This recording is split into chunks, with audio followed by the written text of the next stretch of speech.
Nous faisons une rentrée à 100% de présentiel dans les écoles, dans les collèges, dans les lycées, dans l'enseignement supérieur aussi, avec le respect d'un protocole sanitaire qui a été présenté par le ministre à la fin du mois de juillet. Au niveau de la vaccination, donc, nous avons adressé avec monsieur le directeur général de l'Agence régionale de santé un courrier aux familles pour inciter les familles à protéger leurs enfants, c'est-à-dire à les faire vacciner avant la rentrée scolaire, pour avoir une rentrée scolaire plus sereine.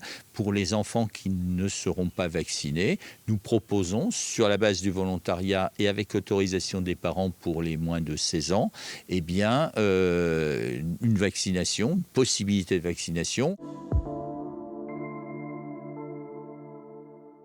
Soit par des structures dédiées spécifiques au sein d'un établissement scolaire, soit plutôt au stade de l'organisation, en proposant un transport des enfants qui le souhaitent vers les centres de vaccination existants. On est à plus de 70% des 12-17 ans qui sont vaccinés, et même au-delà de 90% pour les 18-24 ans. C'est pour ça aussi qu'on préconise plutôt d'emmener des jeunes dans des centres de vaccination. Dans les écoles, en cas de présence d'un élève positif, dès le premier cas, nous fermerons la classe pour 7 jours et il y aura une continuité pédagogique qui sera établie avec les élèves. Au collège et au lycée, les élèves qui sont déjà vaccinés pourront rester en présentiel. Par contre, pour protéger les élèves non vaccinés, s'ils sont cas contact d'un élève qui est positif, et pour protéger les autres élèves non vaccinés, ils seront en distanciel pendant 7 jours.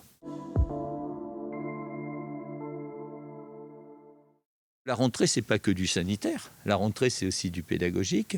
Il y a plein de mesures qui sont mises en œuvre dans les écoles, notamment par exemple la mise à 24 des grandes sections et des cours préparatoires, le dédoublement des grandes sections de maternelle en éducation prioritaire renforcée. Il y a la stabilisation de la réforme du lycée. Il y a le dispositif Devoirs faits qui va se renforcer avec une proposition numérique. Il y a la transformation de la voie professionnelle qui arrive en classe de terminale et qui va se poursuivre. Donc il y a plein de dossiers positifs, il y a plein de dossiers pédagogiques qui sont faits pour améliorer la réussite des élèves.